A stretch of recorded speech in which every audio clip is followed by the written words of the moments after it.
My name is Larry Comer. I am Public Relations Director for the Association of Texas Professional Educators, the largest educator association in Texas, and I am honored to serve as your moderator this evening. Before we begin, I would ask Dr. Jeremy Glenn, who is the Superintendent of Waxahachie ISD, to come and give our invocation.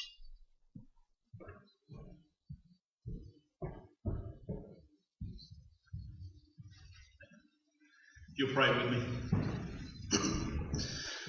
Most gracious Heavenly Father, thank you for this day, Lord. Thank you for the opportunity to come here tonight, Lord. We thank you for the men and women who protect our freedoms, Lord, the freedoms that we so often take for granted. Lord, I pray for the candidates up on stage, Lord, that they'll approach this leadership position with humility, and if elected, they will serve with integrity, Lord. Thank you for your love and for your mercy. We pray that in all we do, we bring you honor and glory. For it's in Christ's name we pray. Amen. Thank you, Dr. Glenn. And at this time, I would ask Chase Barksdale to come to the stage. And if you would please stand, Chase is going to lead us in the Pledge of Allegiance. And please remain standing for the Texas pledge.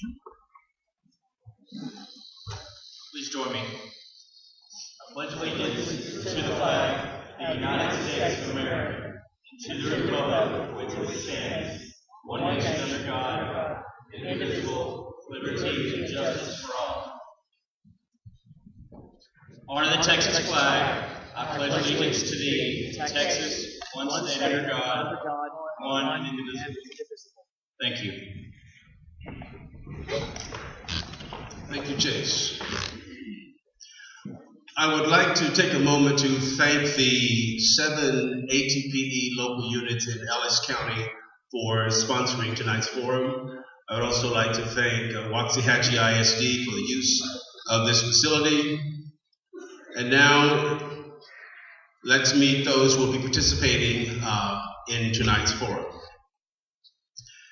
We have Mr. Duke Burge, who is owner of Computer Solutions. Mr. Burge has been a member of the Midlothian School Board for the past 13 years. It's okay, Next, we have Mr. Jake Elsey. He is a civilian contractor and U.S. Navy retired.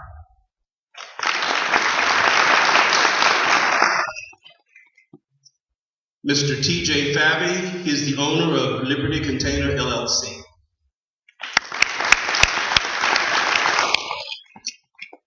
And Mr. John Ray, an attorney, co-owner of Town Square Title and mayor of Waxahachie.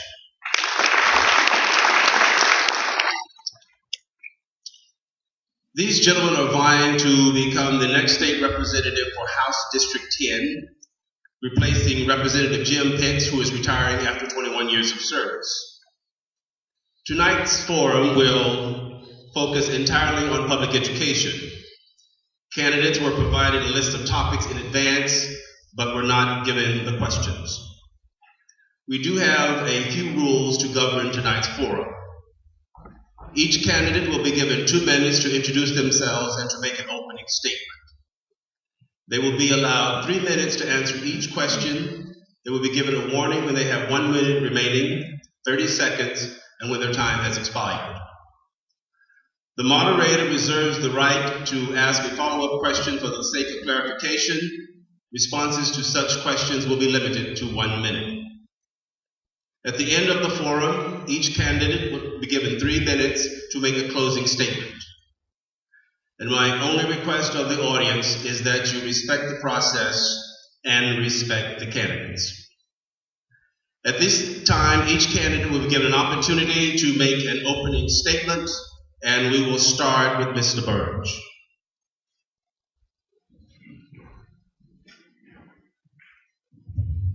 I also would like to thank ATPE for hosting the event and KBC for broadcasting the event tonight. KBC 1390 on your AM dial. Doing that plug for them. Thank you, Ken. I have been a Midlothian resident for 22 years. I moved down from Grand Prairie, Texas, where I was born and raised. Grew up in the funeral business. I am a product of Texas Public Schools. I have 3 daughters. 2 of them are teachers in Texas, or pardon me, one of them is in Texas Public Schools. One of them is a first-year kinder teacher in Ames, Iowa. And we're trying to get her down here just as quick as we can. My wife, Dawn, of 22 years, is sitting out here. She's retired from Midlothian ISD, where she worked for 27 years. I've been on the Midlothian ISD Board of Trustees for 14 years now. We've been saying 13, but I realized with an election coming up, this is my 14th year. And I've seen Midlothian grow from a small 3A district to a 6A district. We now have 7,800 kids. And Monday night we were notified that Midlothian was selected as one of the top 55 districts in the state. Out of 1,000 districts, we were one of the top 55, and that was selected by the Comptroller's Office based on our fiscal responsibility, our transparency, our kids' performance and college readiness, how we spend our money. So it was a combined grade there, and I am really proud of that. We're the first state, or one of the first school districts in the state of Texas to put our check register online. We're one of the few districts left in the state of Texas that still gives a 10% homestead exemption, in addition to the state homestead exemption. We're the only district I know of in the state that has a policy that says our operations budget will not exceed the previous year's growth plus CPI index. We're an extremely fiscally responsible district, and we do a great job with our kids. Thank you so much.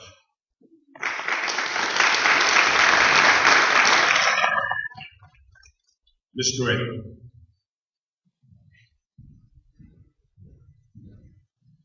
Thank you, everyone. I also want to echo the thanks to our hosts of the KBAC and to ATPE for hosting this debate, and for all of you for attending and participating in this important process. I'm John Ray, and I want to be your next state representative. To briefly introduce you to me, I am from Waxahachie. I'm a product of public education, and in fact, I'm a product of this very institution in which we're standing here tonight. Although, to show my age a bit, this particular room was not here back when I attended Waxahachie High School. But I'm very proud of being from this area. I'm proud of our school districts in this area. To tell you a little bit about me, if you've been paying attention to my campaign, a large part of my campaign is my story and my belief in the promise of America and in the American dream. I think that a large part of that American dream is, of course, the economy and the business and job opportunities that our Texas economy affords. But the fact is, the economy is the highway, and education is the vehicle that allows you to drive on that highway. So I am proud of the educational opportunities we have in this district, whether it's traditional ISDs, charter schools, private schools, and homeschooling. I know we're here tonight to talk about public education, which I believe very much in. As I mentioned, I'm a product of public education. My mother is also a graduate of Waxahachie High School. My grandmother is a graduate of Lakeville High School. My other grandmother attended Italy High School. My dad is a graduate of Milford High School. So I have a very strong background and connection with this district, public education in this district, and I'm excited to talk to you about that tonight. Thank you.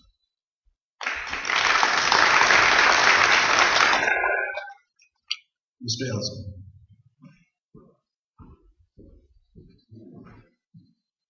Good evening. My name is Jake Elsey.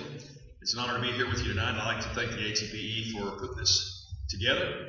I, too, am a product of public education. I grew up in Perryton, Texas, 2 hours northeast of Amarillo. I graduated from Perryton High School in 1988, and then went on to public education that you paid for at the United States Naval Academy. So thanks for paying for that. After that, I served 20 years and 4 days, but who's counting, in the United States Navy as a helicopter and a fighter pilot. After retiring and commanded a fighter squadron, then I was the air boss on the Ronald Reagan. After retirement, I commenced work as a professional pilot and private independent contractor going to Afghanistan before I came home to decide to finally get out of that mess and come over and run for office. So it's an honor to be here with you tonight. I look forward to talking to you about public education. Thanks for having me. Mr. Patton.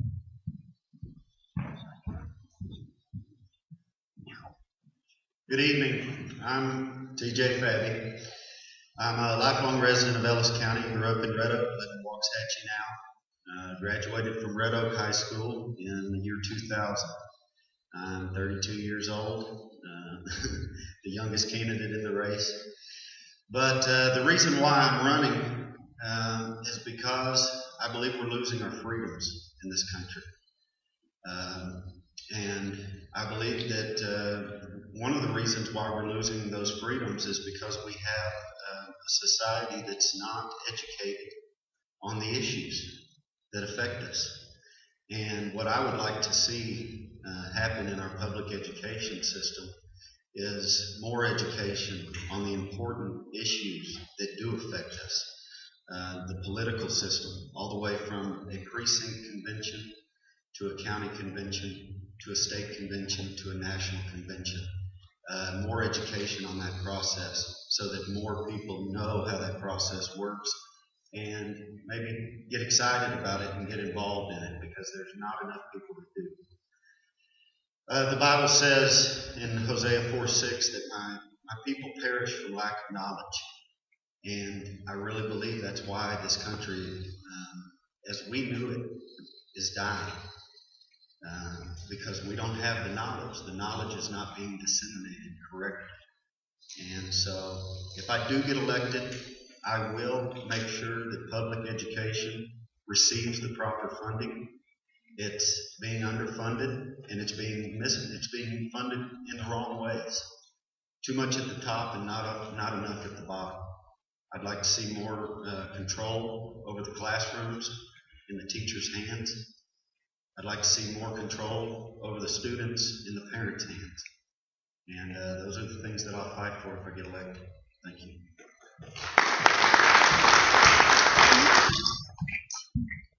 Thank you, gentlemen. Before we proceed, I would ask that everyone please put your mobile devices on vibrate. That includes me, since mine just rang. So that's great. You can take care of that.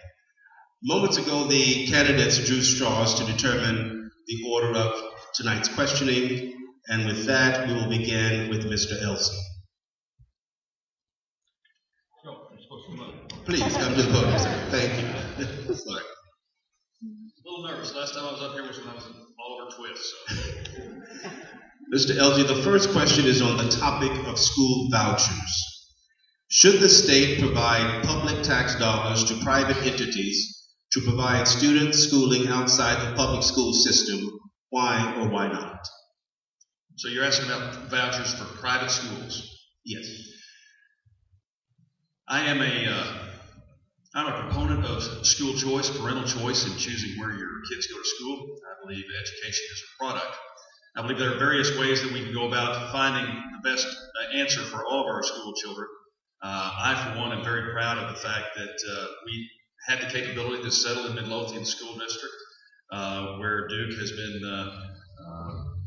working so hard to make that an outstanding school district, and that's one of the reasons we picked Midlothian. So at the last debate, I thank Duke for that, and I thank him again. I'm not sure if 14 years is the max for a school board member where the term limits are, but anyway, he's done a fantastic job, and that's one of the reasons we picked Midlothian. Other kids don't have that capability, so I am for school choice. Vouchers are one way to go about that, but I am an open-minded man, and I've been a military man for a long time, and I know that when people have good ideas, there's usually an equally and opposite bad result whenever the good idea club gets together and comes up with something such as vouchers. The voucher program, while we should entertain all kinds of possibilities for the best way to educate our children, vouchers would also create a new and probably monstrous bureaucracy that would be very difficult to pay for. In addition, I do believe that if you're talking about taxpayer dollars, the strings attached to that are you have to fall into compliance with state regulations and state standards. And again, that would create another large bureaucracy that I'm not sure that our state can pay for at this time. So while I'm open to looking at new and better ways to educate our children, I don't believe that at this time vouchers for private schools is the way to go. And it probably causes more questions than it gives answers. Thank you. Thank you. Mr. Ray. To date, I haven't seen a voucher system that makes me comfortable. I have some concerns about a voucher system because of the large state that we live in and the diversity of our state. And there are concerns of people who study these issues, and I've investigated those concerns, that a voucher system would be particularly detrimental to our rural school districts. That concerns me because I think it would lead to increased urbanization. And I believe that the heart and soul of America, the heart and soul of Texas, is out there in our rural areas. And we have rural school districts here in House District 10. We have several rural school districts in House District 10, most of which are doing an excellent job educating students. And I'm concerned about the detrimental effect that a voucher system would have on those school districts. I believe in the last legislative session that Lieutenant Governor Dewhurst and Senator Patrick introduced a voucher bill or a money follows the student type bill, and it didn't advance for these very concerns. I do believe very strongly in free market principles, and you'll probably hear more about this from me tonight, depending on the questions, that choice is important, free market principles are important to increase efficiency and quality in our public school system. Vouchers obviously would be the ultimate way to enact free market choices in the school system, but so far I haven't seen a voucher proposal that I'm comfortable with. Thank you.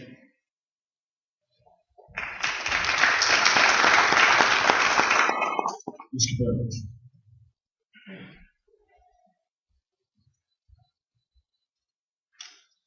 John alluded to it, and let's be clear that in House District 10, we have got some great school districts.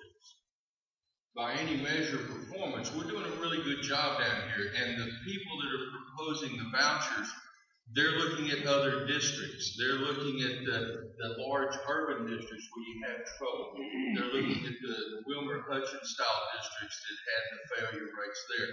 So that's what they're looking at, and they're trying to write a bill or craft a bill where one size fits all. The problem that you're going to have with vouchers is, number one, a lot of the recipients of vouchers simply don't want them.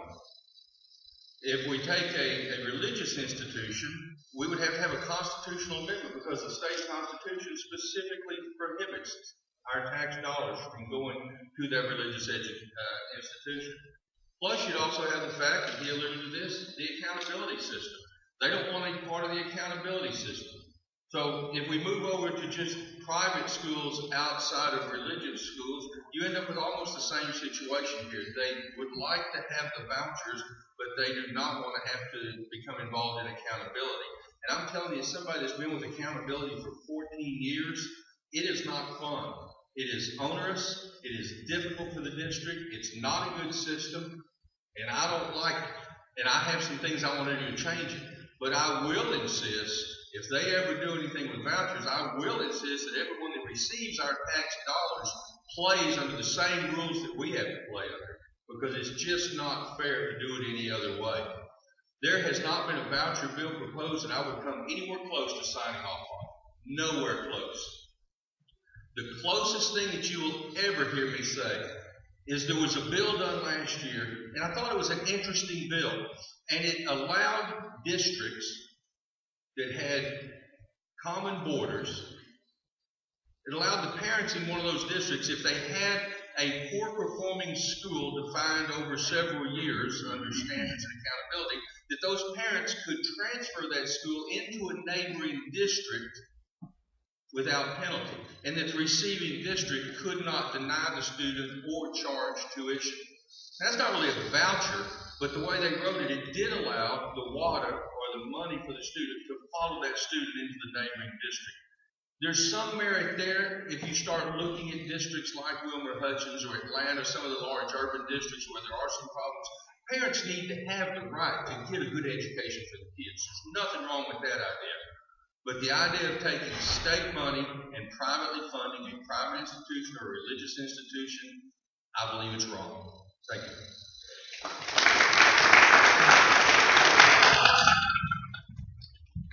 Mr. Bell. Big fan of freedom.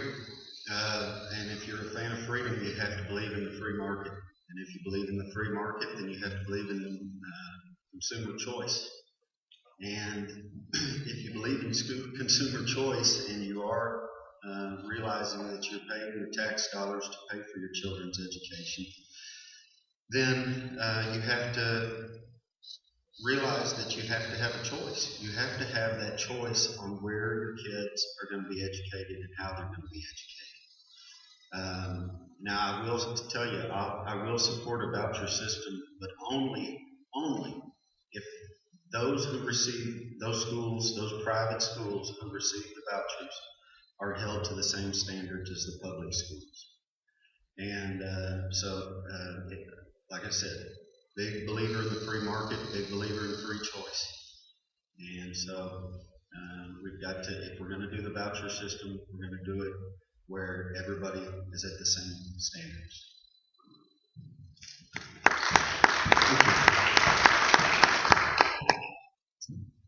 And with the second question, we will begin with Mr. Ray. Please come up, sir. I'll get the protocol figured out.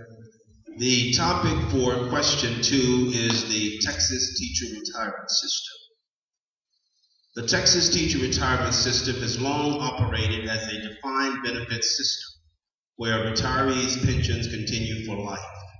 Should public educators continue to receive a defined benefit pension, or should the system seek to lower costs by migrating to a defined contribution system like the 401k used in private industry?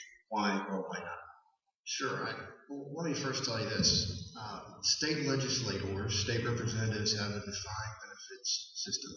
So if state representatives are going to have a defined benefits system, I think teachers should have a defined benefits system. I think that public servants should be placed upon an equal footing, and as a state representative, I would not allow myself to receive something more favorable or vote for something more favorable than I would support for our teachers and our public servants who served public education through teaching. As far as the defined benefits plan, a defined benefits plan is common in public sector jobs, and to me, it's part of the way those public sector jobs work. And at this point, I don't see a reason, or I don't see a strong purpose for changing the defined benefits feature of public sector employment for teachers. I could in the future see the possibility of giving those who are starting their career, no one who's already in their career, but those who are starting their career perhaps having a choice if they wanted to choose a defined contribution plan versus a defined benefits plan, but that would be their choice, and they could elect that, and it would somehow be factored into their overall compensation strategy. One of the reasons I would consider that is because I know that TRS has had trouble furnishing COLAs over the last decade or more, I think since 2001, relative to the defined benefits plan. And if persons entering the job market might choose a defined contribution plan thinking that they have better performance over the long run, I think they should have that choice, a really good choice. So if persons entering the retirement system or entering the teaching profession view that as more favorable, I could see them making that election, and I would support them having that choice. Thank you.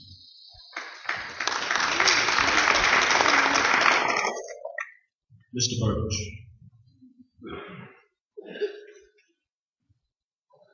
Show of hands, how many people know the difference between defined benefit and defined compensation? Is it something that we teach you when you sign up? Is it something that your benefits folks talk to you about? We run through it real quickly. Defined benefits, which is what you're under on the TRS right now, states that the school district and you will contribute a certain amount of money. And after that money, after you come to a formula-related age of retirement, most of you know that's usually the rule of 80 for most of us in here.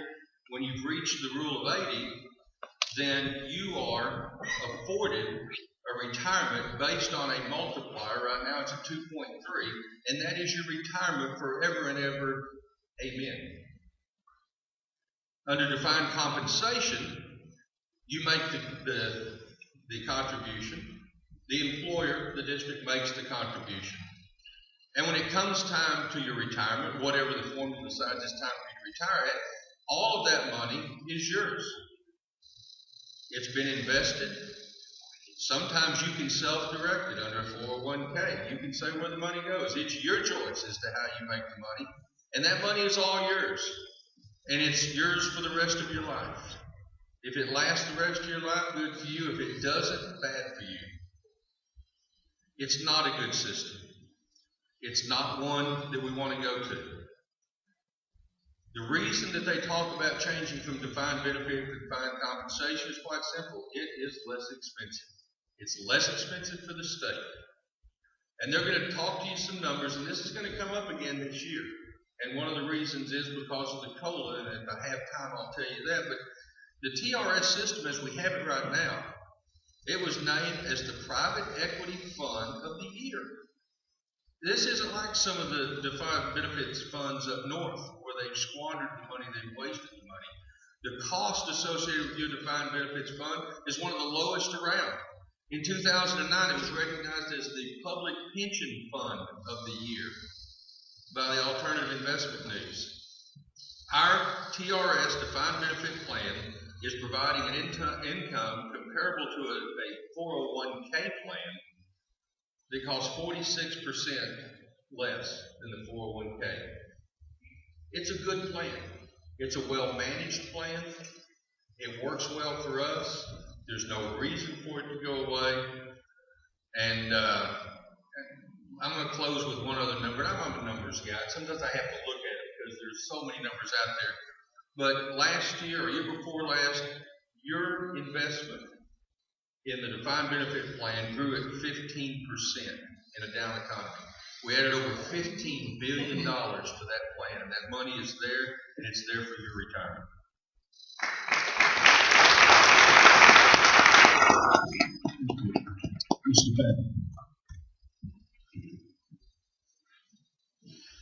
There are two groups of people that I think that we as a society should take very good care of.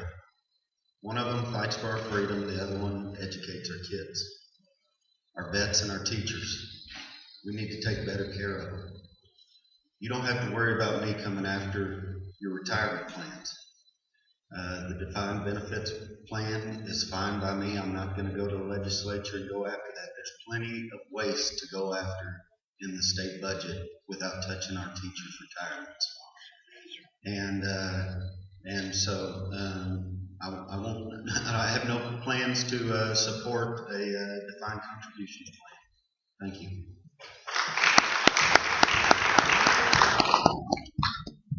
Mr. Elsie. Well, as Duke pointed out, it's a very strong system. Let's not change a thing. Don't start changing things that aren't broken. It's a solid system. For the Rule of 80 and the COLA. Let's keep it the way it is, and let's fund the TRS care gap. Let's take care of it.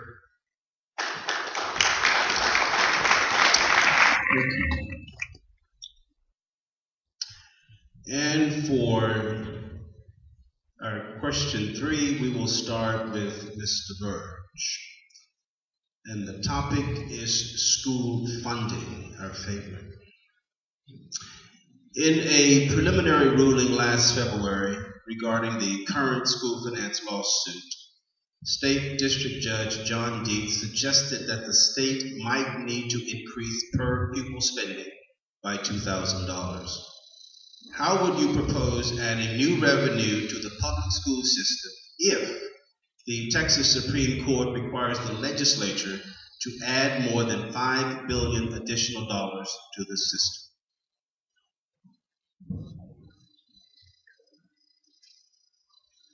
Well, there's the trick, isn't it? And the lawsuit was actually, I believe in November they came back and they're going to uphold that lawsuit. The plaintiffs are going to win. When this legislature convenes in January, one of the first things that we're going to have to do is figure out how to come up with $5 billion or thereabouts in order to fund education. And we're going to have to work on equitable funding. There are things about our funding right now that I don't like. I don't like the formulas for Robin Hood. I understand the thought process. I don't like the formulas. I don't like target revenue. It troubles me that under target revenue, as it exists right now today, every classroom that I work with in Midlothian gets $30,000 more than a classroom in Abilene. I see no reason that they set target revenue the way they did. It was an arbitrary number. The funding is not equitable. And understand, I'm not talking about a redistribution of wealth. I don't believe in that either. But I do believe that the way they did it is just wrong. So we're going to have to work on that. We are going to have to come up with more money per pupil. And I think there's a couple of ways that we can do it. One of them is the rainy day fund. And I'm not a proponent of using the rainy day fund. And I know y'all may not like that because we pushed for it kind of hard last year as educators for them to use the rainy day fund to refund some of the, in Midlothian's case, $7 million that they took away from us. But I don't know that the rainy day fund is the answer because we're talking about not a one-time payment, but continuing payments. And if you have heard me before, you know I'm not in favor of using the rainy day fund for ongoing payments. I believe in one-time shots on that. So I don't think it's the best way to do it. There are a couple of ways to do it. There's one that Kim's not going to like me saying right here. In fact, I did a little check today to find out who was going to like me and who wasn't going to like me. And it was kind of 50-50, so I'm going to go with this one. I am quarter Cherokee, card carrying Native American. And occasionally, not often, occasionally, I run up to Oklahoma. And it aggravates me to no end that I can't find a place to park without a Texas tag on it. I believe that destination gambling should be explored. I'm not saying let's do it, but destination gambling or resort gambling, which is a large casino, Harrah's, Dunes, that type of thing, Austin, San Antonio, Dallas, Houston, Galveston, El Paso, it would bring in the revenue, and it would actually bring in more than the $5 billion worth of revenue that we need, and we could use it specifically for education. I am against, we have always been against, and will always be against the proliferation of slot machines in the small convenience stores. That's detrimental. It hurts the economy. You go in there, you see little old ladies shoving nickels into a slot machine, and you know they don't have those nickels to be doing that. But on a resort-style gambling, you can go in, and there's a lot of people there, a lot of family-friendly resorts. I think that is something that I would like to explore and look at. I'm not saying that it's the way to go, but it would be my choice over the rainy day fund.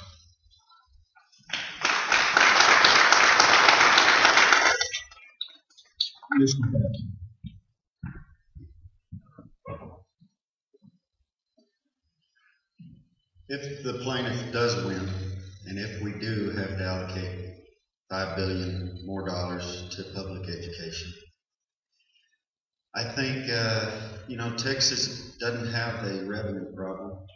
We've got a spending problem.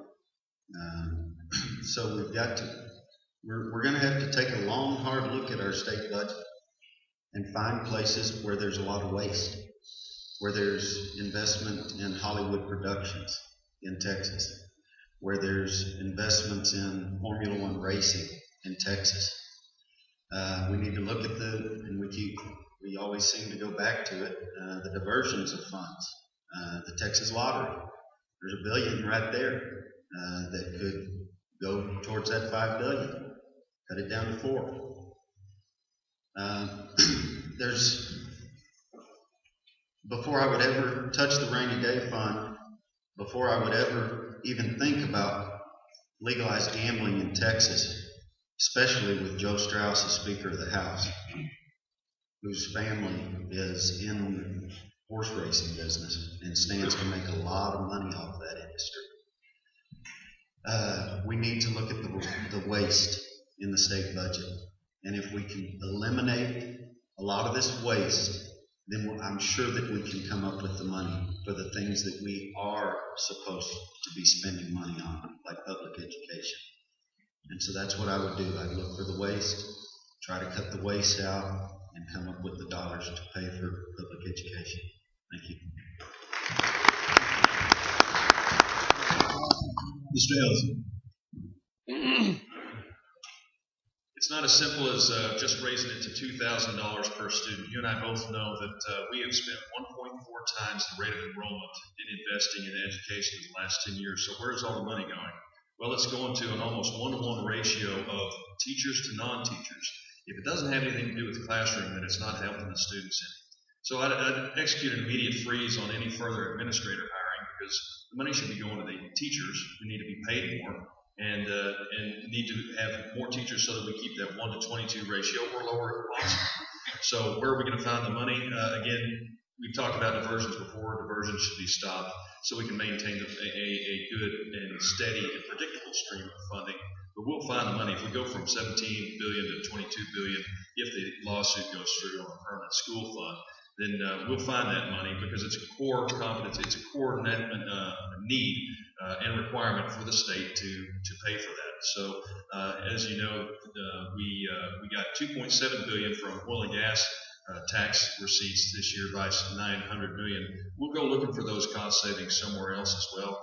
I'm not for using the rainy day fund for concurrent business, but all things are on the table, and if we need to take a portion from the rainy day fund, then we'll look at it. But there's always a cost-benefit analysis that must be accomplished, especially if we're talking about a number the size of $5 billion and that type of spending spike for education. It has to be done if the plaintiffs win. But we'll take a very close look at that, and the devil's in the details on it. But we'll get it funded if that's a requirement. Thanks.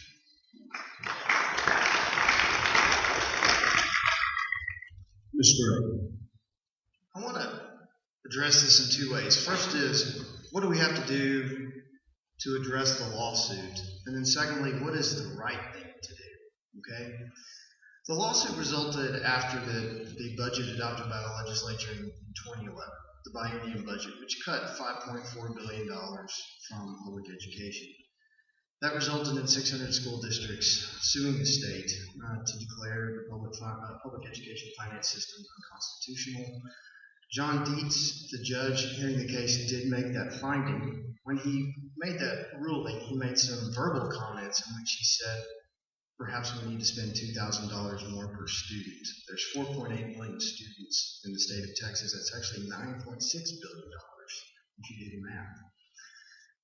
I think the 5.4 billion number comes from the fact that that's what was cut, which resulted in the lawsuit.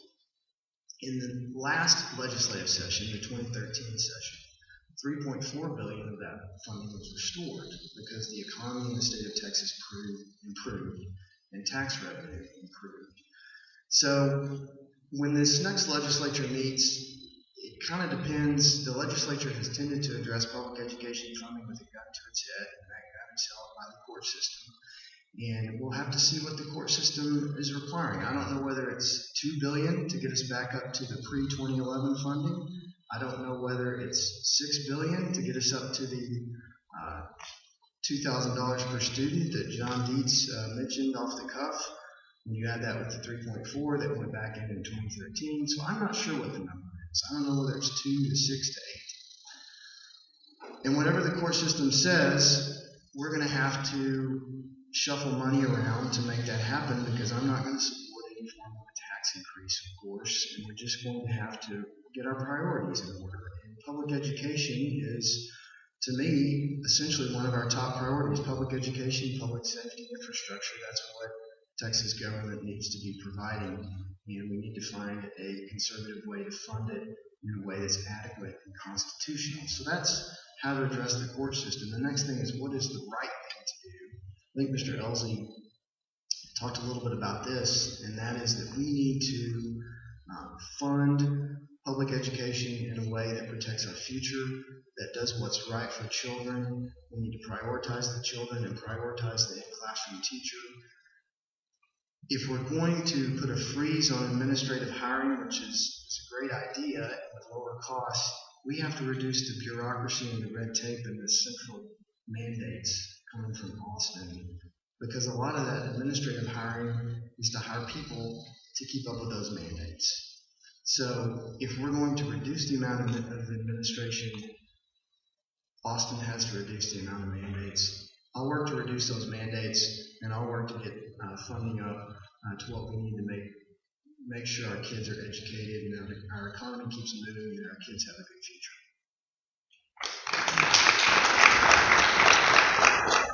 Thank you. And first up for question 4 will be Mr. Fack. The topic is homeschooling. Should homeschooling be regulated to ensure that all children are receiving a general diffusion of knowledge as is required by the Texas Constitution? Why or why not?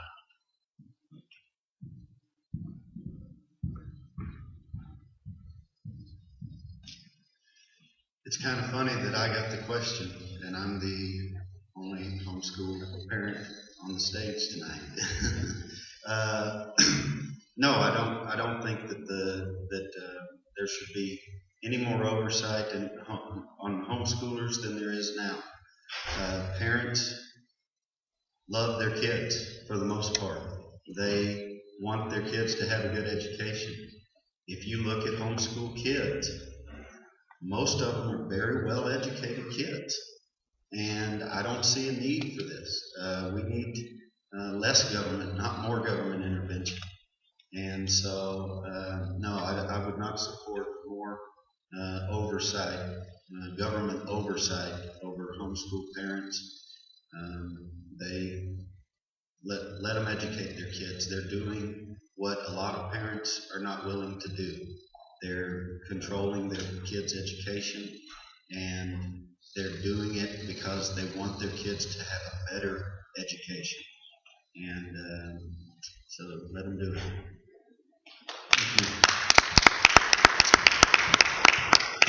Mr. Elson. My kids are 2 and 5, so we're not at that stage yet where we have to make that choice. Again, we moved to Midlothian because of one of the reasons is to find public education system. But I do have a very good friend who does homeschool, and what I know about him is that he's a wonderful Christian man. He and his family are wonderful Christians. They own property, so they're paying property tax to pay into and fund the public education system. And where they live, they just didn't feel like their school district was going to provide the proper upbringing, and I shouldn't use that word, that's probably not right. They weren't going to get the education and the moral atmosphere that these folks wanted to provide for their kids. So I admire the fact that they said, we're going to do this at home. His wife was a teacher, and so they're taking the extra time and energy and money to educate their children in a way that they see best. They participate in the co-op in their local area so that they ensure that their kids both have a good education, some other ideas, they get some other classes, and they get the good interaction that they can from other kids in the area who are homeschooling. So I admire them greatly. I think it's not a very fine line when you talk about getting into the homes of the folks who are raising them. And we have a CPS case right now up in the Dallas-Fort Worth area where Child Protective Services got into the home and said a couple kids wandered off, so you don't have a safe environment. We're going to take your kids from you, and that is specifically not right. And it's been going on for some months now. So I admire the folks who decide to raise their kids at home. I admire the experiment that Texas has undertaken to allow folks to take care of their kids at home and educate them in a way that it works out best for them. And of the folks who do homeschool, if it's not working out for them, then they have an avenue back into the public school system. And some folks have indeed found that it's too difficult to educate your children at home. So through the testing process, they get back into the public education system. But I don't think that there should be any further intrusion of the government into the lives and the families of folks who are educating their kids at home. Thank you.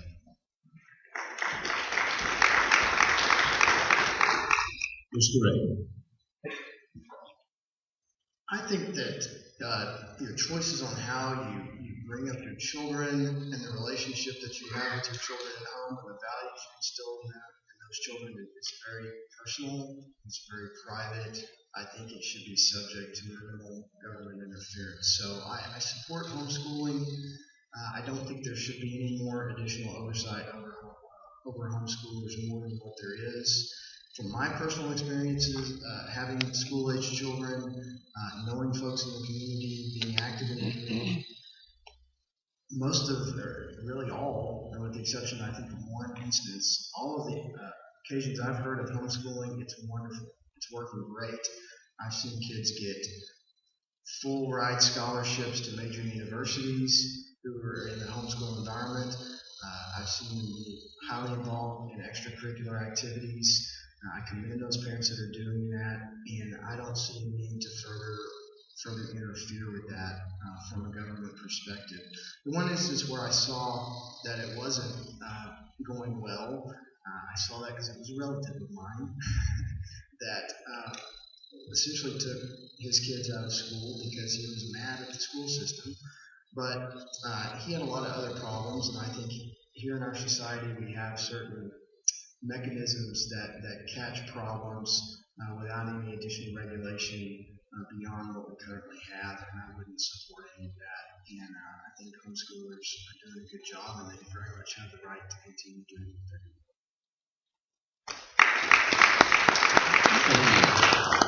Mr. Burge. I have a cousin in Oklahoma that homeschools, and she has, remember the number, quite a few of some of the smartest kids, brightest kids I've ever seen. Had a neighbor that homeschooled, and that young man was riding his skateboard 8 hours a day and wreaking havoc in the neighborhood. The devil is in the details. To answer the question very simply, do I believe in more oversight, more government controls over homeschoolers? The answer is no.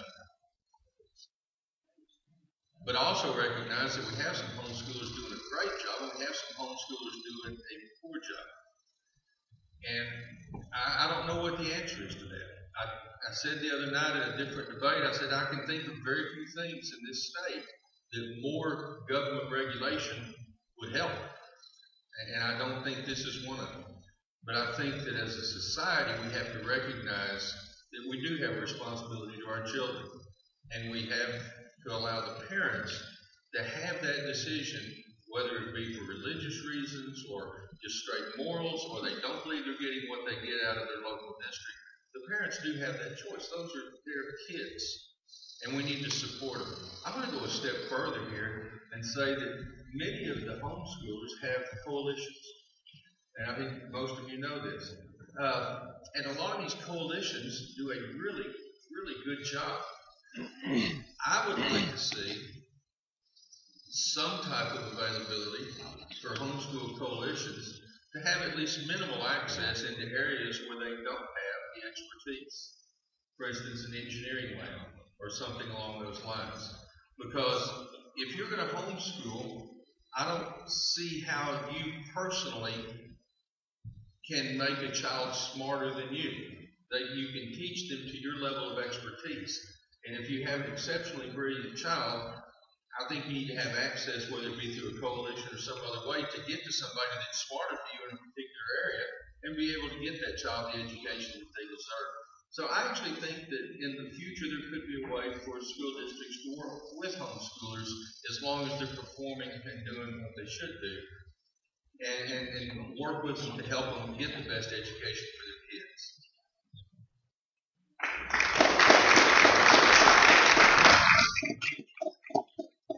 Thank you. Next up for question 5 will be Mr. Elsie, and the topic is merit pay for teachers. Do you support using student test scores as a means to provide merit pay for teachers? Why or why not?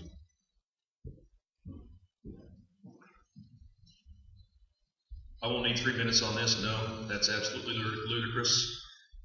Teachers should not be having to wait on their pay based on how well the students perform. It's simply not feasible. There's no way to track that. It's not fair. The list is long on why we shouldn't do that, but I don't really need to take 3 minutes to do it. It's unconscionable that anybody would think that that's a good way to measure what our teachers are worth, because there's no equality in that. You don't know what kind of home environment those kids have. You don't know what their desires are. You don't know if they want to go on to college or they just want to work when they're age 15. So putting that kind of a burden on the educator is something that I find laughable, and the fact that anybody thinks it's a serious consideration is beyond me. Parents should be raising their children in a manner that encourages their participation to the maximum extent possible in the schooling process. But you never know what's in the minds of those children. And although they may be 18 years old and adults upon graduation, that doesn't mean they're wise, and that doesn't mean they've got the right track, and you don't know what's back at home. I think a large measure for some of these suggestions comes from frankly, the disintegration of the American family, the movement away from a good, strong moral upbringing, and we're looking for ways that's for somebody else to raise our kids. It's not the job of the educators to raise the kids and decide how hard they should work and where they should go. That fundamental process begins at home, and some kids have a very strong desire to succeed, and others don't. But to measure that, to correlate that with teacher pay, I'm not for it. Thanks.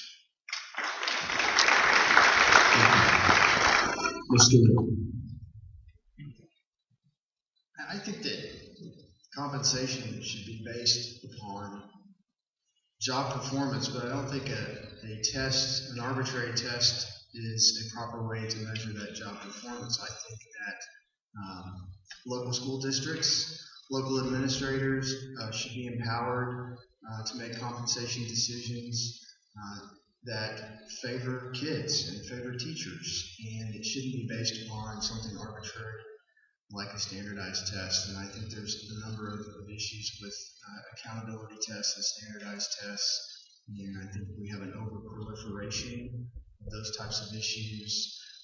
And no, I think that teacher compensation, I think local officials should have the authority and the autonomy to make compensation decisions based upon their feel for the job that the teacher is doing in the classroom. Mr. Burns.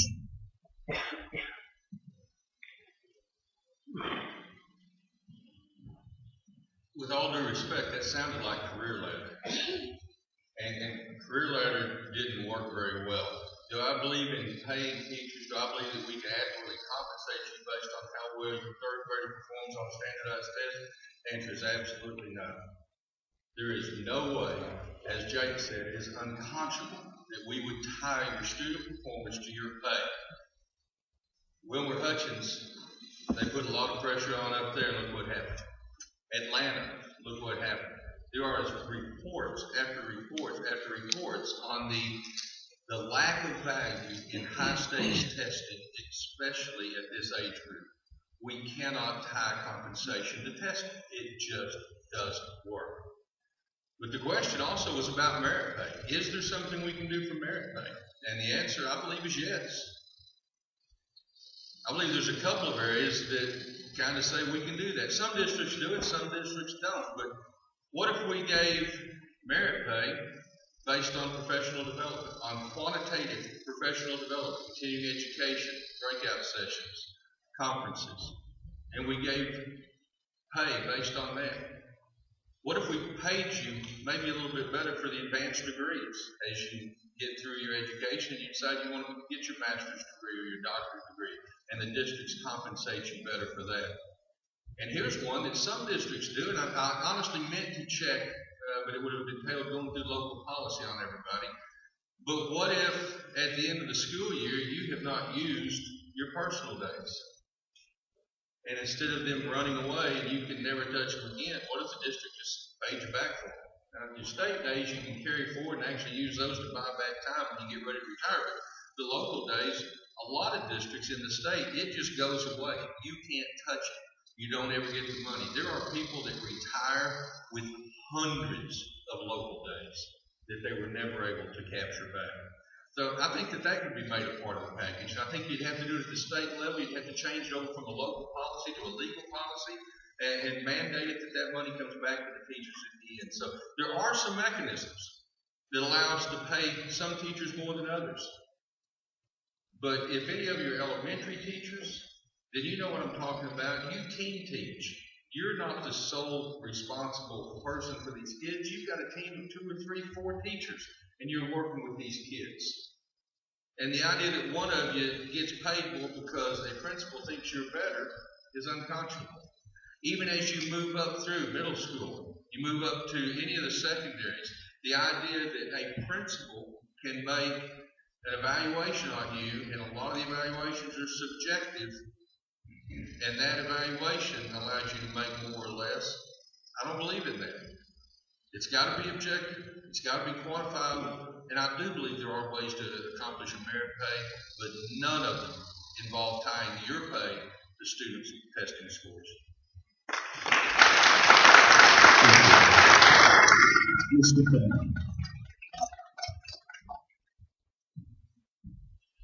Well, first, let me say that I don't believe this is a decision that should be made in Austin. It's a decision that each school board, each school district should make on their own, independent from Austin. You know, they're called ISDs, independent school districts, but they're not independent. The state legislature or the federal government at times controls what they do, and I just don't think that's a good idea. I don't think we should go with this one-size-fits-all mentality. Now, personally, it doesn't make much sense to me to tie a teacher's pay to one test. I'd like to see a variety of different factors that decide what a teacher gets paid. How many visits to the principal's office do their students have? How good are they at diffusing situations in the classroom and not taking up somebody else's time? What's the graduation rate of their students? You know, there's a lot of different factors, and I don't know them all. I'm not an educator, so I shouldn't be making these decisions. The educator should be making the decisions. And so I don't want to see a decision made one way or the other in Austin. I want to see the decisions made at the local level, more local control. We need more local control, and that's what I'll work for in Austin. Thank you. Thank you. Time flies when you're having a ball. And we are down to our final question, and to take that one first will be Mr. Ray. And the topic is challenges of student growth. During the past decade, the Texas student population has grown by nearly 1 million students. That is akin to adding a district the size of Austin or Fort Worth to the rolls every year. How do you propose that Texas should fund its growing student population and address the challenges associated with the changing demographic? Sure. With growth, most of our taxing mechanisms in our state, I believe just about all of them, are tied to a tax base that will grow with the growing population. We have a 6.25% state sales tax, which grows with the state economy. So the more people we have living in the state, the larger that tax base becomes and the more that tax revenue grows. So what I believe we have to do is be careful and conservative with our tax base growth so that as our student populations grow, we continue to emphasize education with that tax base growth. And we have to be certain that our spending keeps up with, as the tax base grows, we need to make sure that the percentage that we're spending on public education grows with that tax base and keeps pace with the student populations. I think we should tighten our belt in other areas to make sure that we're adequately funding that public education.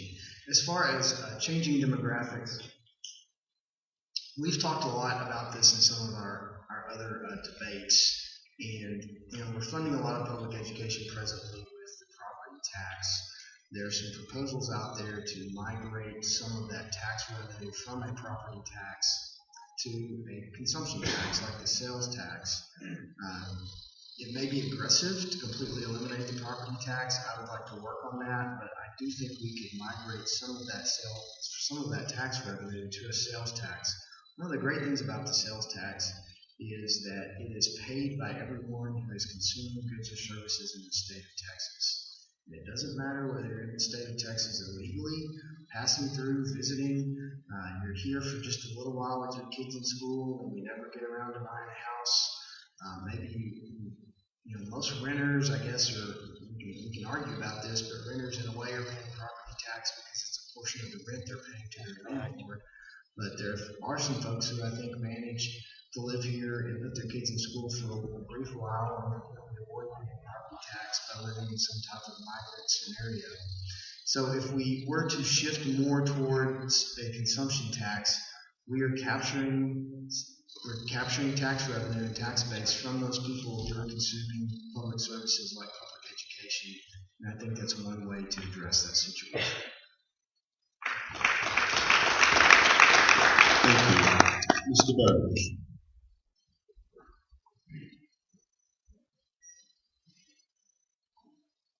$12.1 billion.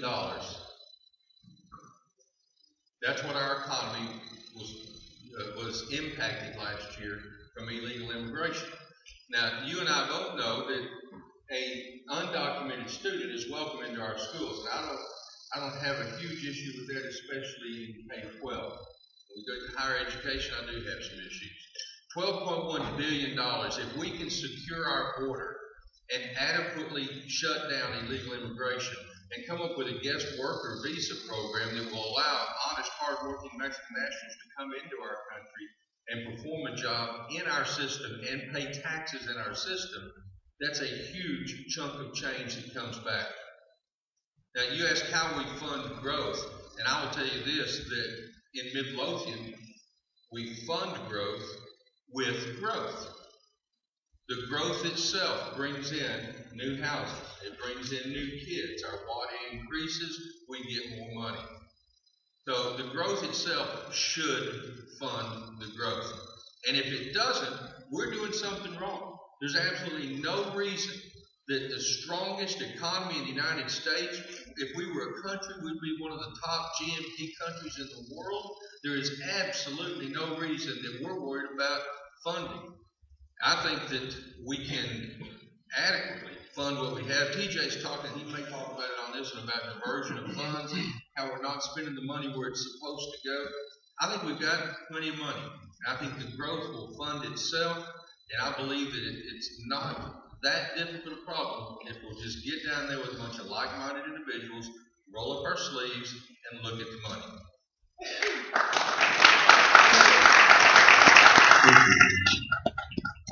Mr. Burns.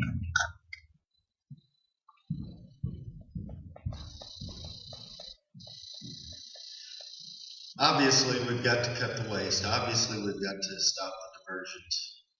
And I cannot tell you how thrilled I am to hear now two candidates and two other candidates other than myself in this race are supportive of moving from property taxes to a consumption tax.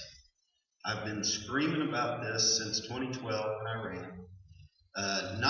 Not just because it makes a lot more sense, but because it's a freedom thing. You actually get to own your property if we do away with property taxes. And who doesn't want to really own their property? Who doesn't want to stop paying rent to the government to live where you live?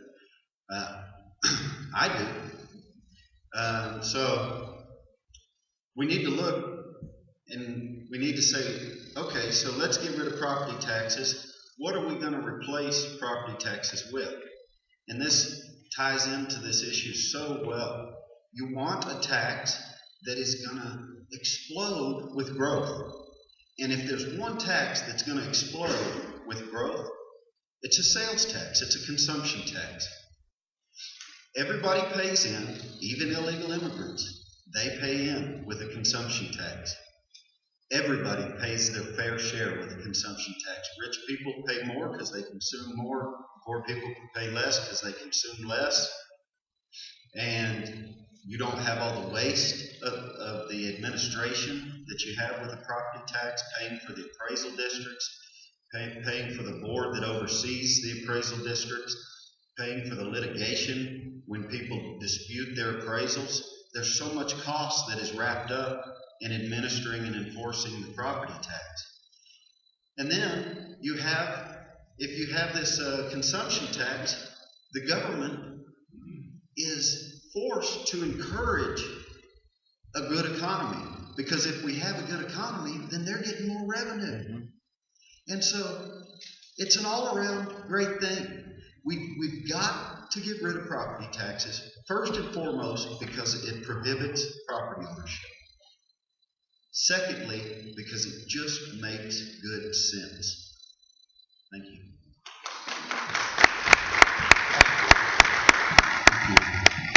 Mr. Elson.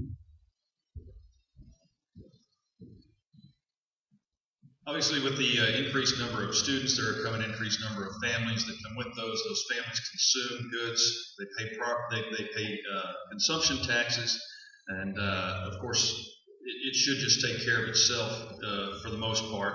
As far as continued funding, I'm for a 6-year phase out of the property tax to be offset by consumption taxes, to make sure that we do that in a very measured and calculated way, so that there's not a shock to the system. If there's any shortfalls as we do this over the course of 6 years, I propose that we also phase out the franchise tax over the course of 6 years.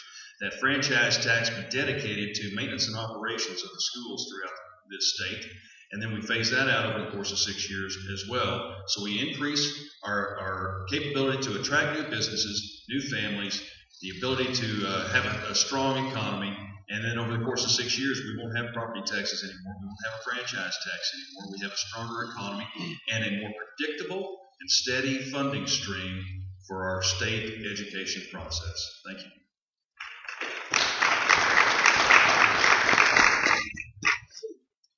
Thank you, gentlemen. At this time, we're going to give each candidate up to 3 minutes to make closing statements and tell you why they should be the next state representative for House District 10, and we will start with Mr. Burge.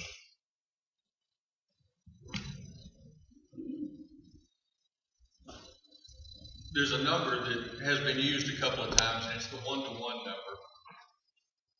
That's classroom versus the rest of you. And I don't like that number, and I'm going to tell you why. 62% of every tax dollar goes into the classroom. 62% goes into the classroom in the form of teachers or instructional aides. But you know what? That's not all that counts. Those kids are sitting in a classroom that's air conditioned. It's got lights that work. They got there on a bus a lot of them. They got there, they're going to eat lunch. You got food service people. You got data processing. You got security that keeps our kids safe. And anyone that thinks that that person does not contribute to that child's education is just flat wrong. I don't know how many of you have ever gone to South Lake, but South Lake is a wonderful district, and you can go to South Lake and you can ask a janitor in a hallway at any school and say, "What do you do here, sir? What's your job?" And he'll look you square in the face and say, "I help these kids learn." Food service people, they all say the same thing. That accounts for 21% of every dollar. Is your people like that. Instructional support, that's your campus administration, your librarians, your counselors, 14%. Central administration, when everybody talks about how top-heavy we are, central administration, less than 3%. And let's not forget football. The devil football rules the state of Texas. The total on extracurricular activities, the total is 3%. And I would argue that extracurriculars, band, choir, football, baseball, they add a lot of value to our kids. Why do I want to go to Austin? I want to go to Austin for one. There's more than one, but one really good reason for you guys. And that is that for too long, the Democrats have owned every conversation about education. In Ellis County, we're 82% Republican. And for that reason, we find that folks that care about education, a lot of them don't vote. I don't mean to insult you, but I'm telling you, I've looked at the numbers. These guys have looked at the numbers. We have the spreadsheets that show that in education, we typically don't get out and vote because we don't feel like we can make a difference. As a conservative Republican who is pro-education, I'm telling you that you've got to get out. You've got to tell your friends they need to vote. Early voting is open right now. Polls are even open Saturday and Sunday. Can you believe that? I couldn't figure that one out. March 4th is the primary. Tell your friends they've got to vote. We've got to make a difference in education. There's a lot of work that's got to be done this next session. I'm the guy that's got 14 years of experience. I'm the one that's got a common sense approach. Thank you for your support.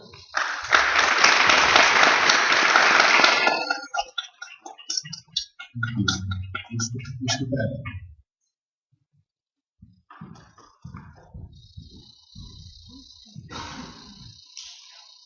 I'm TJ Fabby. The reason why I'm running, you know, we talk to different groups of people, educators, farmers, firefighters, police, you know, we group people into these little groups. But I don't like that. I don't like that. We're all Texans. And the reason why I want to go to Austin is to keep all of you free. Free to educate your kids how you want to educate them. Free to live, free to own your property. And we're in some dire circumstances right now. Please don't vote on one issue. Don't vote on one issue. Look at all the issues. Look at all the issues. And if there is one issue that you must vote on the issue of freedom. Because if we're not free, it doesn't matter how well educated we are. All that education, we could be the most educated people in the world, but if we're not free, it's not going to do us any good. The reason why I want to go to Austin is because government's got too big. It's out of control.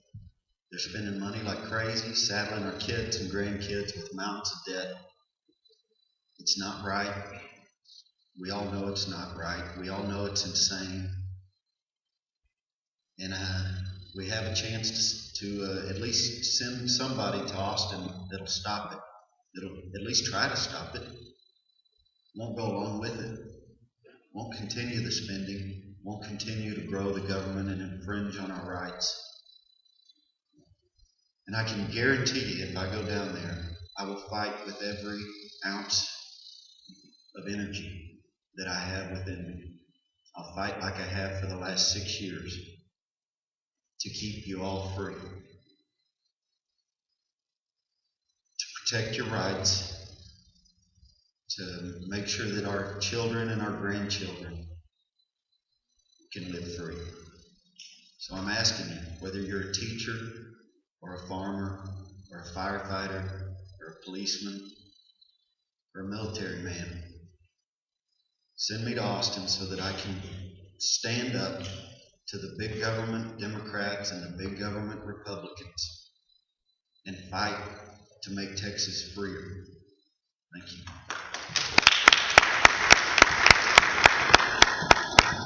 Thank you. Mr. Ellison.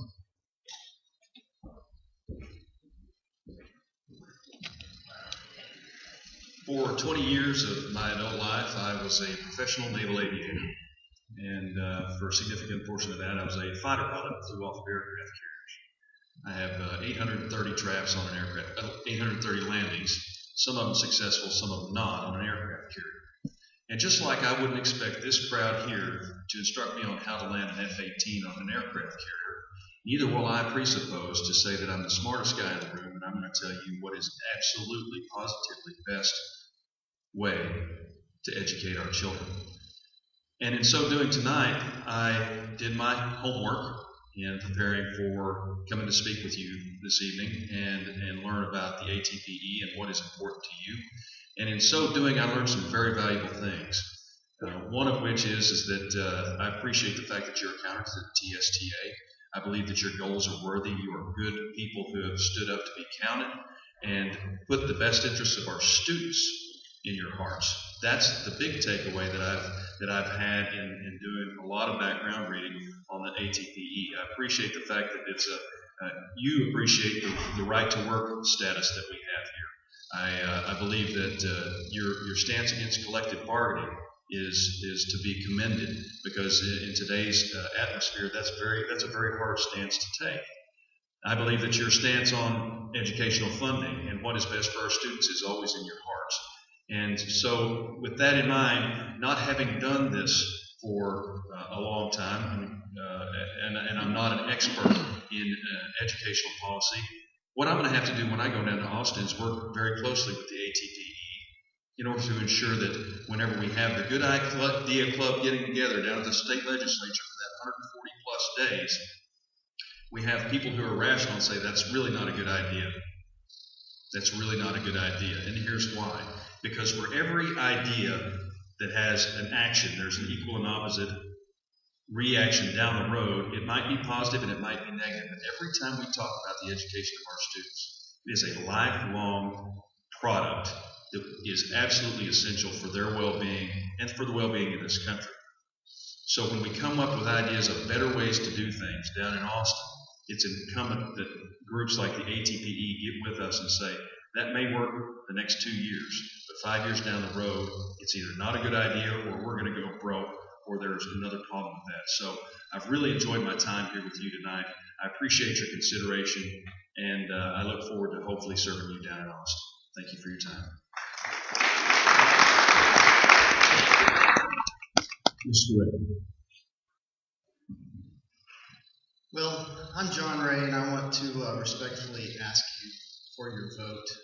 Duke is right. Early voting is continuing tomorrow through February 28th. In fact, the early voting polling place here in Waxahachie at the elections office on Monroe Street opens at 7 a.m. If you're convinced that you want to vote for me, I would encourage you to be there at 7 a.m. tomorrow. If you're leaning toward one of these other guys, I would encourage you to mull it over a few more days. I think Mike Lee and Dr. Glenn heard me tell that joke today at lunch, so I hope it was funny enough that you laughed twice. But seriously, education is a tough topic. It's one of those topics about which Democrats internally disagree, Republicans internally disagree, conservative Republicans internally disagree. If you ask 10 people for their opinion on some of these topics, you'll get 11 different answers. And ultimately, I think it's going to come down to someone that you trust. Someone that you trust to, that you may not always agree with, but someone who you think you're going to agree with most of the time, and who you trust to apply and make a decision, apply their knowledge and make a decision. And you trust them because they may even have some knowledge or some inside information or backstory or a perspective that you don't necessarily have. And what I would say to you is that you should trust me. I have 19 years in Texas public education, and I would not be standing on this stage in front of you here tonight without that experience and that background. I had an excellent public education here in the Waxahachie Independent School District. I obtained a degree from Texas A&M, and then I obtained a second degree from the University of Texas. And I'm very much impacted by that. It's made me a curious, lifelong learner. Those are standards and skills that were instilled in me by the excellent teachers I had here in this community. And in addition to that, I have a daughter who is attending public school here in our school system in Waxahachie. In order to get a perspective on what's going on in schools, I simply have to sit across the dinner table from her and ask her about it. And I want to go to Austin and apply these skills that I've learned here, and these perspectives, and these values, and these traditions, and I will do a good job for you, and you can trust me.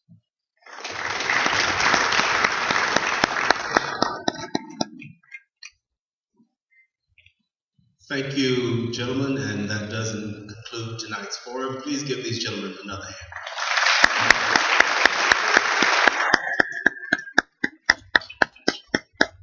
Everyone has their own motivation for running for public office, but I commend each of these gentlemen for doing that.